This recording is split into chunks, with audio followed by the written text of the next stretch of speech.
তাহলে আসরের রোজা রাখতেন। আর নফল নামাজের মধ্যে, আল্লাহ নফল ইবাদতের মধ্যে, নফল রোজার মধ্যে জিলহজ মাস যখন চলে আসতো, আল্লাহর হাবিব সাল্লাল্লাহু আলাইহি সাল্লাম জিলহজ মাসের 1 তারিখ থেকে ধরে 9 তারিখ পর্যন্ত, অর্থাৎ 9 তারিখ পর্যন্ত তিনি আরাফার দিন পর্যন্ত রোজাগুলো রাখতেন। আর 10 তারিখ তো কুরবানির দিন, এই দিনে রোজা রাখেন। ওই দিন বেশি বেশি করে তাকবীর পড়া, আল্লাহু আকবার, আল্লাহু আকবার, লা ইলাহা ইল্লাল্লাহু, আল্লাহু আকবার, আল্লাহু আকবার, ওয়ালিল্লাহিল হামদ। আল্লাহর নবী এই রোজাগুলো রাখতেন, রাসূল সাল্লাল্লাহু আলাইহি সাল্লাম। আর প্রত্যেক মাসে 13, 14, 15 এই 3টা নফল রোজা আল্লাহর হাবিবের জিন্দেগিতে কখনো ছাড়েন নাই, উনি সবসময় করতেন। তাহলে এই নফল রোজার মধ্যে জিলহজ মাসের এই দিনের রোজাগুলো আল্লাহর কাছে বড় প্রিয়। কত প্রিয়?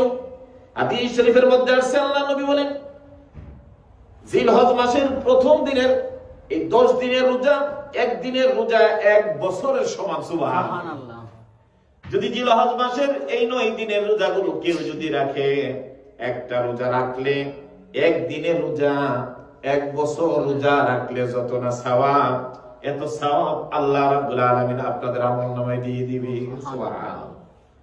আর যদি কেউ রাতের বেলা যদি একটু কোরআন তেলাওয়াত করেন, একটু নফল নামাজ পড়েন, একটু জিকির আজকার করেন, আল্লাহর নবী বলেন রাতের এই নফল নামাজগুলো, রাতের এই কিয়ামুল লাইল গুলো আল্লাহ রাব্বুল আলামিন কদরের নামাজ সমপরিমাণ সওয়াব দান করবে। ডক্টর আব্দুল্লাহ জাহাঙ্গীর তার খুতবার মধ্যে এই হাদিসগুলো নিয়ে আসছে।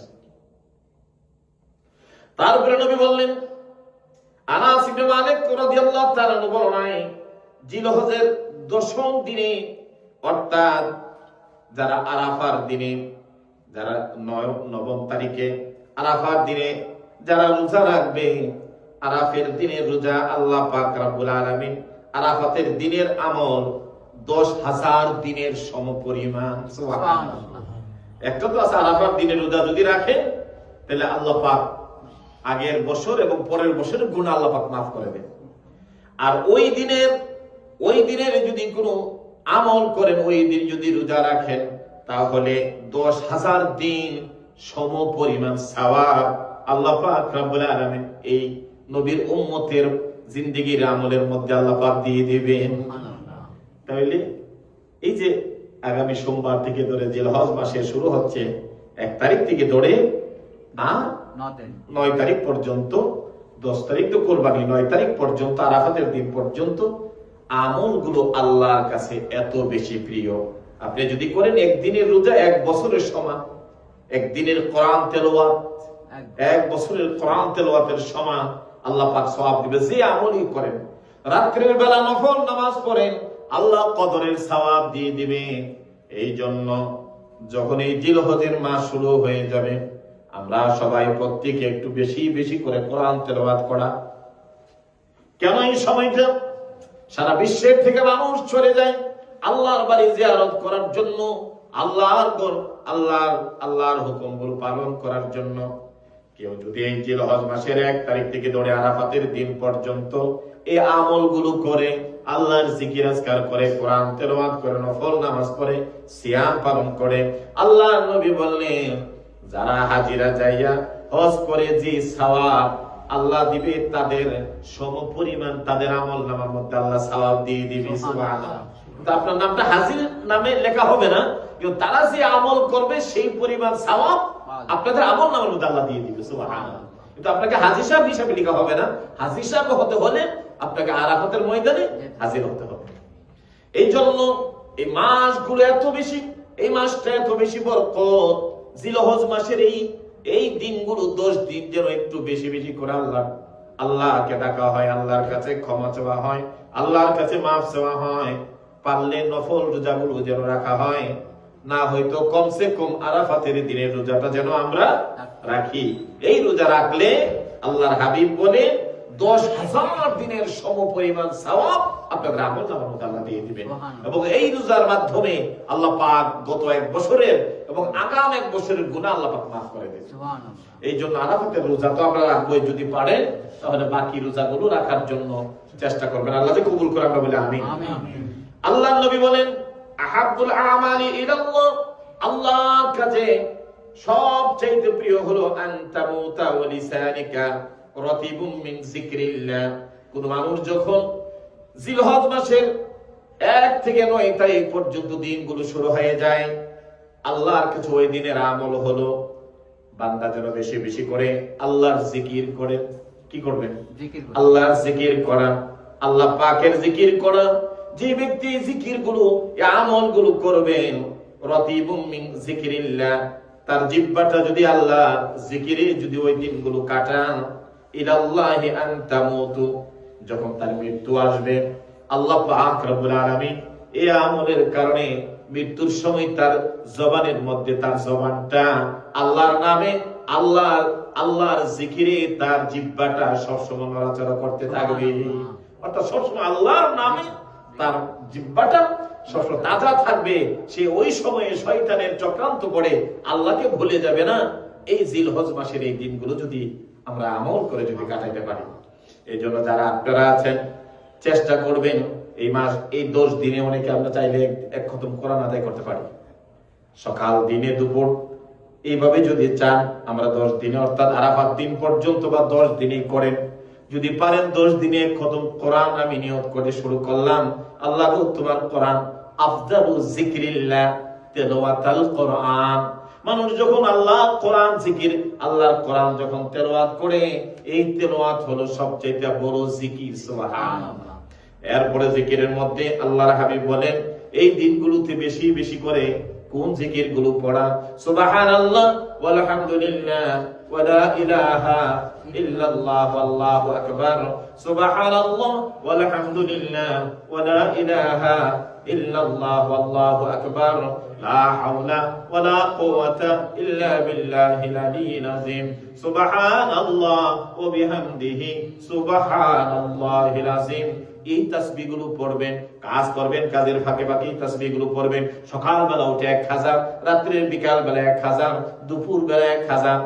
যেখানে একবারই পড়তেন না, এইভাবে একটা রেশনুম করে ফেলেন, আমি সকালবেলা ফজরের নামাজের পর 1000 বার আল্লাহর এই তাসবিহগুলো পড়বো, দুপুর বেলা পড়বো, রাত্রে ঘুমানোর আগে পড়বো। যেহেতু এই রাত্রগুলোর ফজিলত আল্লাহর হাবিব এত বেশি বলেছেন, একদিনের রোজা ইবাদত, একদিনের ফজিলত হলো আপনার 10 দিন রোজার মধ্যে একদিনের রোজার হলো 1 বছরের সমান। এর চাইতে বড় নিয়ামত আর কি হতে পারে? তো কাজেই আমরা যদি এই দিনগুলো কোরআন তেলাওয়াত এবং আল্লাহর জিকির আজকার, আল্লাহর ইবাদতের মাধ্যমে যেন কাটাইতে পারি, আল্লাহ যে তৌফিক এনায়েত করে আমরা বলি আমিন। তারপর আপনাদেরকে নিয়ে গত জুমা আমরা সেই হযরত ইব্রাহিম আলাইহিস সালাতু সালাম, হযরত ইসমাঈল আলাইহিস সালাতু সালামের কথাগুলো কোরআন থেকে আপনাদেরকে নিয়ে বলছিলাম। প্রথমেই কথাগুলো বলার উদ্দেশ্য হলো আমরা যেন জিলহজ মাসের ফজিলত থেকে যেন আমরা যেন বঞ্চিত না হয়। আমরা যারা শুনেছি এবং আমাদের আত্মীয় স্বজন, আমাদের ছেলে মেয়ে, তাদেরকে বলবো আমরা যেন এই দিনগুলো যেন আল্লাহর ইবাদতে আমরা যেন সময়গুলো কাটাতে পারি। আল্লাহ যে তৌফিক এনায়েত করেন বলি আমিন। তারপরে আমরা গত জুমা যে আলোচনাটা করছিলাম, আল্লাহর হাবিব হযরত ইব্রাহিম আলাইহিস সালাতু সালাম আল্লাহর হুকুমে ইসমাঈল আলাইহিস সালাতু সালামকে বিবি হাজেরাকে নিয়ে বাইতুল্লাহর সামনে রেখে আসলেন এবং আল্লাহ পাক রব্বুল আলামিন ইব্রাহিম আলাইহিস সালাম চলে আসলেন। আসার পরে আল্লাহ পাক রব্বুল আলামিন সেই কাবার সামনে জমজমের কূপের ব্যবস্থা করে দিলেন, পানির ব্যবস্থা করে দিলেন। এবং এই জমজম কূপ আল্লাহ পাকের জান্নাত থেকে সরাসরি এই পানি এই জমজমের কূপের মধ্যে আসে। এই পানি যখন কেউ খায়, আল্লাহ পাক রব্বুল আলামিন তার খিদা মিটায় দেয়। সুবহানাল্লাহ। এই পানির মাধ্যমে আল্লাহ রোগের শিফা রেখেছে। সুবহানাল্লাহ। কেউ যদি 40 দিন পর্যন্ত আর কিছু না খান, জমজমের পানি খান, আল্লাহ পাক রব্বুল আলামিন সে ক্ষুধার জন্য মারা যাবে না। এবং আব্দুল্লাহ ইবনে মুবারকের একটা ঘটনা আমি অনেকবার বলেছি যে তদানীন্তন কালের মক্কা মদিনার সবচেয়ে বড় মুহাদ্দিস ছিলেন, কয়েক লক্ষ হাফিজুল হাদিসের হাফিজ ছিলেন উনি হজ করতে যায় একজন বুড়ির সাথে দেখা হয়েছিল এবং যিনি হারাই গেছিলেন তার ছেলে মেয়েরা চলে গিয়েছিল। দীর্ঘদিন পরে ওনার সাথে যখন কথা বলছিলেন, একটা আরবি ভাষার মধ্যে কোরআনের আয়াত দিয়ে দিয়ে তারা দীর্ঘক্ষণ কথা বলছিলেন। সর্বশেষ বলছিল আব্দুল্লাহ ইবনে মুবারক যে তুমি যে এতদিন পর্যন্ত এই কাবার কিনারায় থাকলা, তুমি কি খাইছো? তখন ওই মহিলা বলছিল আমি জমজমের শুধু পানি খেয়ে থেকেছি। সুবহানাল্লাহ। এই জন্য এই পানির মধ্যে আল্লাহ রেখেছেন শিফা, রেখেছেন মানুষের ক্ষুধা নিবারণ। এই পানির অনেক বরকত আছে, এটা জান্নাতি পানি। এই পানির মধ্যে আল্লাহ এত রহমত, এত বারাকাত দান করেছেন। ফিহি আয়াতুম বাইয়িনা, এখানে আল্লাহ পাক রব্বুল আলামিন নিদর্শন রেখেছেন। এর চেয়ে বড় নিদর্শন কি হতে পারে? পাথরের পাহাড়, চতুর্দিকে পানি পাবেন কোথায়? সেই পাহাড়ের সেই পাদদেশে আল্লাহ পাক এমন এক কুয়ার ব্যবস্থা করে দিলেন, যে কুয়া থেকে লক্ষ লক্ষ বেরেল পানি কন্টিনিউ উঠছে। হাজার হাজার হাজিরা এই পানি খাচ্ছেন, কিন্তু কুয়ার পানি শুকায় না। সুবহানাল্লাহ। এই জন্য এটার একটা পড়ছিলাম, বাংলাদেশ ইনকালাবে আসছে আজ থেকে 20 বছর আগে। এই জমজমের কূপ একসময় যখন খোলা ছিল, মানুষের বরকতের জন্য এই কূপের উপর বিভিন্ন সময় স্বর্ণের বিভিন্ন দামি দামি জিনিস রেখে দিতেন বরকতের জন্য। এক সময় এই কুয়ার পানি আস্তে আস্তে এগুলো পড়ার কারণে কিছুটা বন্ধ হয়ে গেছিল। তো মিশরের এক বিজ্ঞান যারা ডুবুরি ছিল তাদেরকে নিয়ে আসছিলেন, তারা সেখানে এসে কুয়া থেকে প্রায় অনেকগুলো এই জিনিসপত্র তারা উঠিয়েছিলেন। ওঠানোর পরে তারা ক্যামেরা নিয়ে যখন চলে গেছিল, গভীর গিয়ে সেরা দেখলো হাজার আসওয়াদের কোণা থেকে আর আবু কুবাইস পাথরের যে পাহাড় আছে, এই পাহাড় থেকে আর এই যে সাফা মারোয়ার পাহাড়ের 3 দিক থেকে 3টা নলের মতো এসে যে জায়গার মধ্যে পানিটুকুন পড়ে, একটা নল হলো হাজার আসওয়াদ আল্লাহর ঘরের কোণা থেকে, আরেকটা হলো আবু কুবাইস পাহাড় থেকে, আরেকটা হলো যে সাফা মারোয়া পাহাড়, সেই দিক থেকে 3টা নল এসে যে জায়গার মধ্যে পানি পড়ে, সেখানে একটা লাল ইয়াকুত পাথর, আর এই পাথরটার উপরে সেখানে লেখা আছে বিইজনিল্লাহ, আল্লাহর হুকুমে। সুবহানাল্লাহ। এইগুলো আল্লাহর জন্য আল্লাহ পাক বলেছেন কাবার সামনের প্রত্যেকটা জিনিসকে আল্লাহ পাক গোটা মুমিনের জন্য ফিহি আয়াতুম বাইয়িনা, সুস্পষ্ট নিদর্শন হিসাবে রেখে দিয়েছেন। যাই হোক, সেখানে জমজমের পানির ইসমাঈল আলাইহিস সালামের কদমে জিবরাইল আমিনের মাধ্যমে সে পানি প্রসারিত হলো, পানি খেলো। বিবি হাজেরা সেখানে বসবাস শুরু করলেন। আস্তে আস্তে বিভিন্ন গোত্রের মানুষ এসে বসবাস শুরু করলো। জুরহাম গোত্র এসে সর্বপ্রথম তাদের কাছে পানি চাইলো এবং এটার আধিপত্য চাইলো। বিবি হাজেরা বলছে না, এটা একান্তই আল্লাহর পক্ষ থেকে আমাদের জন্য দেওয়া হয়েছে, এইটার প্রাধান্য আর কাউকে দেওয়া হবে। তার মাধ্যমে আল্লাহ পাক সেখানে সেই পানির ব্যবস্থা হলো। পানি থাকতে থাকলো, আস্তে আস্তে মক্কা শরীফের মানুষ বসত বাড়ি হয়ে ওঠা শুরু হলো। ইব্রাহিম আলাইহিস সালাম মাঝে মাঝে আসতেন সন্তানকে দেখার জন্য। শেষ পর্যন্ত ছেলে যখন ইসমাঈল আলাইহিস সালাম যখন বড় হয়ে গেলেন, ইসমাঈল আলাইহিস সালাম যখন একটু বড় হলেন, কত বছর তাফসীরের মধ্যে আসছে ওনার বয়স যখন 13 বছর। যখন 13 বছর হলে তো মোটামুটি বুঝে, কথাবার্তা বুঝে, বাবার আচার আচরণ বুঝে। 13 বছর যখন হয়ে গেল, তখন হযরতে ইব্রাহিম আলাইহিস সালাম উনি স্বপ্ন দেখলেন।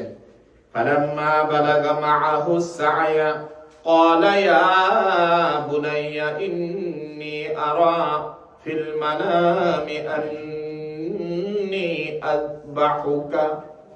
ফালাম্মা বালাগা মাআহু সা'য়া, যখন ছেলে মেয়েরা মা বাবার সাথে চলাফেরা করতে পারে, চলতে পারে, এই জন্য সা'য়া শব্দটা কোরআনুল কারীমের মধ্যে আল্লাহ পাক দিয়েছেন।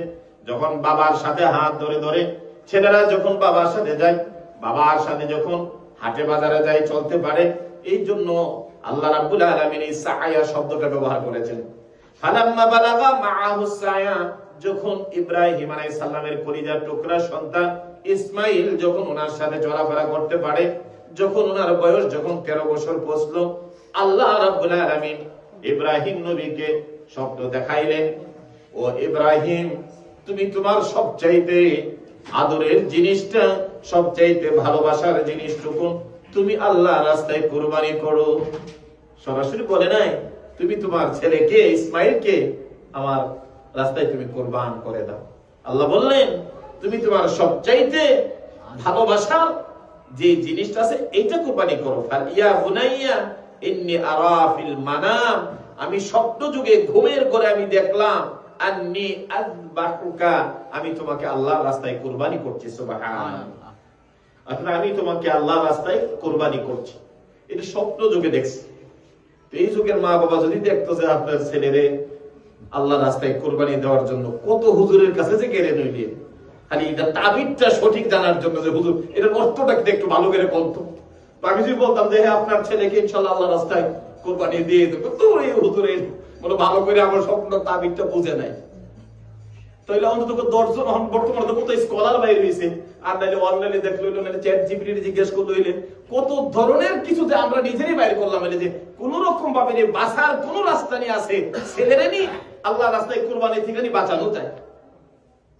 আল্লাহ রাব্বুল আলামিন এই জন্য সরাসরি বলেন নাই, বলেছেন ইব্রাহিম তোমার সবচেয়ে আদরের জিনিসটা, তোমার কলিজার মধ্যে যে জিনিসটা লালন পালন করেছো, এই মায়ার জিনিস আমার রাস্তায় তুমি কোরবানি করো। ইব্রাহিম আলাইহিস সালাম আর বুঝার বাকি থাকলো না, এই জন্য উনি ওনার সন্তানের কাছে চলে গেলেন। 13 বছর বয়স, এই সময় আর ছেলেরা কি বুঝে, সরাসরি যাইয়া বলো ইয়া বুনাইয়া, ও আমার কলিজার টুকরা সন্তান, ও আমার কলিজার টুকরা সন্তান, ইন্নী আরা ফিল মানাম, আমি রাত্রে স্বপ্ন যোগে দেখেছি, আন্নী আযবাহুকা, আমি তোমাকে আল্লাহ রাস্তায় কোরবানি করছি, আমি তোমাকে আল্লাহ রাস্তায় কোরবানি করছি, এই ব্যাপারে আমি স্বপ্ন দেখেছি। তো এখন যদি স্বপ্নের এই সরাসরি যদি কোনো বাবা তার সন্তানের সাথেই পরামর্শ করে, এই সন্তান কি ধরনের হলে বাবার কথায় সায় দিবে? সুবহানাল্লাহ। আল্লাহ রাস্তায় কোরবানি করে দাও, আর নিজে কোরবানি হয়ে যাওয়া। আল্লাহ রাস্তায় কত বিশাল ব্যাপার না? তো যেমন বাবা তেমন তার সন্তান। সুবহানাল্লাহ। আল্লাহ নবী ইসমাঈল আলাইহিস সালাম বললেন, বাবা তুমি যদি এই স্বপ্নই যদি দেখে থাকো, ফানজুর মাজা তারা, আমি যে স্বপ্নটা দেখলাম প্রথম অবস্থায় তোমার সাথে আমি পরামর্শ করে নিলাম, এই পরামর্শের দ্বারা তোমার কি অভিমত আছে আমাকে জানাও, তোমার মনের মধ্যে কি চিন্তা আছে আমাকে বলো, তোমার মনের কথাগুলো বলো, তারপরে আমি সিদ্ধান্ত নেব আমি কি করব। অর্থাৎ ইব্রাহিম আলাইহিস সালাম জানতে চাইলেন তার কলিজার টুকরা সন্তান, উনি তো নবী, আল্লাহ যতগুলো পরীক্ষা করেছেন উনি সবগুলো আদায় করেছেন। আজকে সন্তানকে আল্লাহ রাস্তায় কোরবানি করতে যাইয়া ইব্রাহিম আলাইহিস সালাম এবং তার ইসমাইলের মধ্যে কি ঘটে এইটা আল্লাহ দেখতে চান।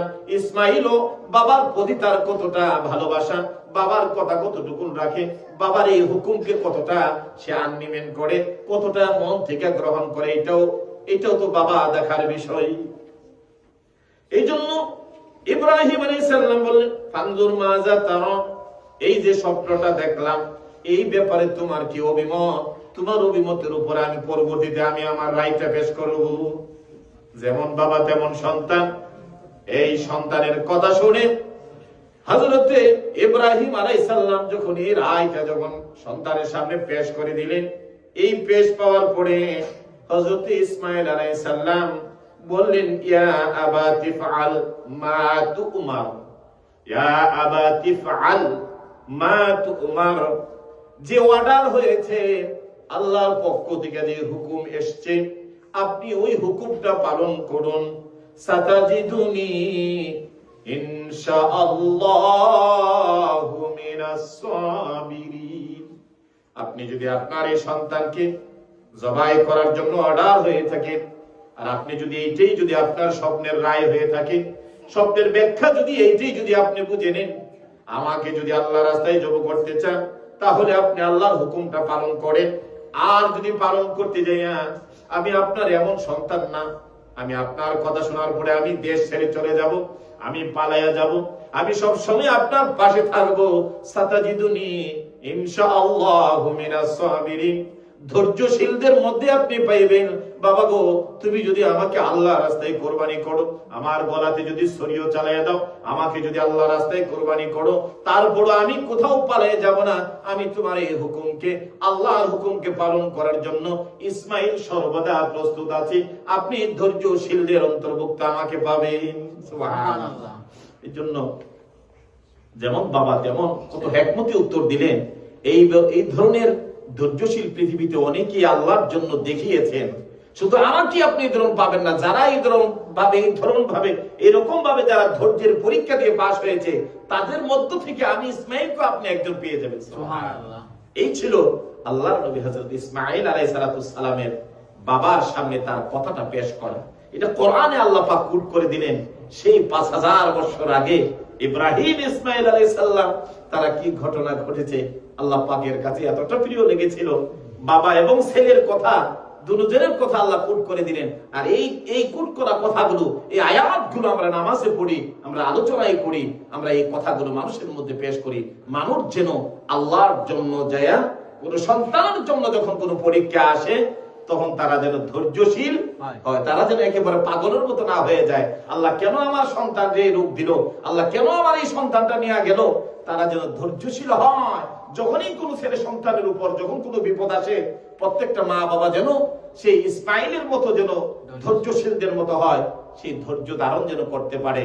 আর এই জন্যই আল্লাহর হাবিব বলেছেন, কারো সন্তান যদি ছোট সময় মারা যায় আর মা বাবা যদি ধৈর্য ধারণ করতে পারে, ওই সন্তান ধরে ধরে আল্লাহর জান্নাতে নিয়ে যাবে। সুবহানাল্লাহ।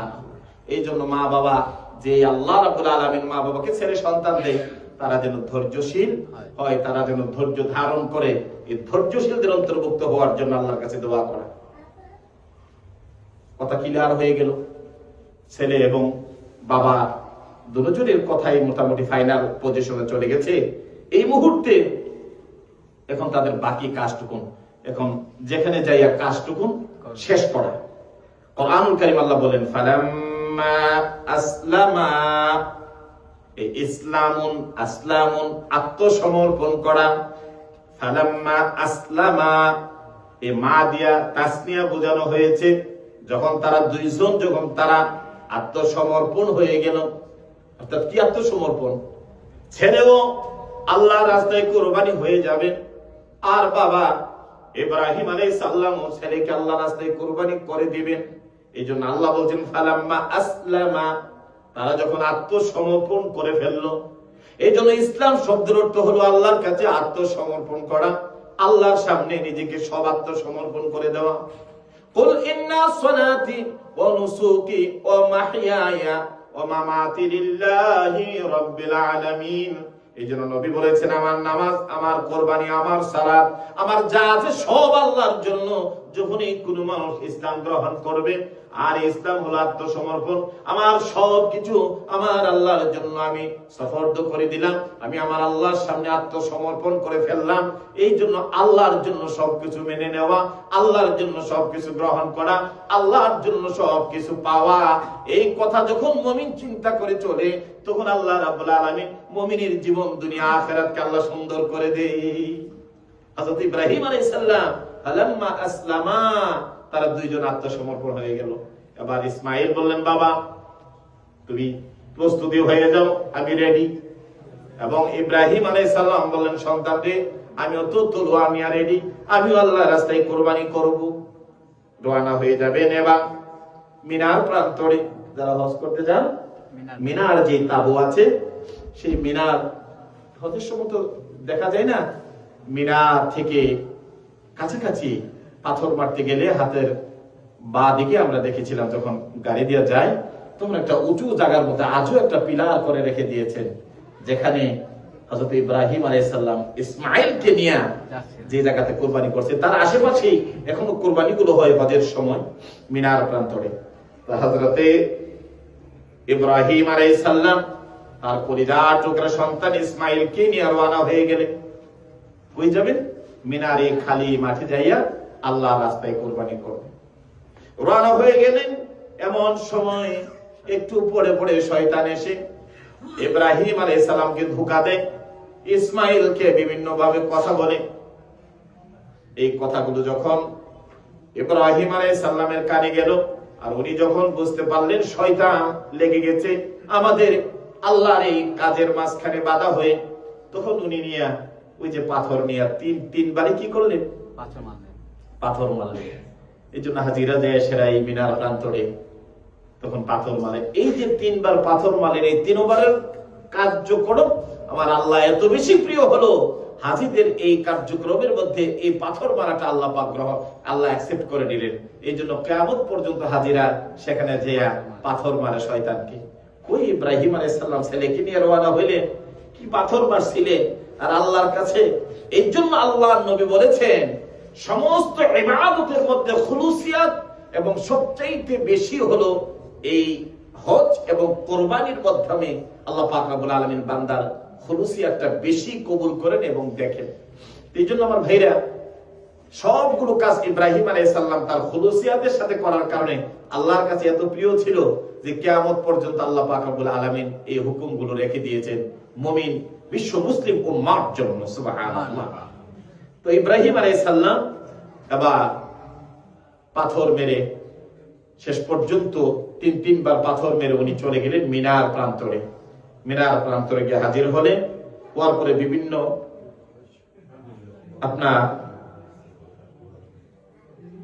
তাফসীরের মধ্যে এবং ইতিহাসের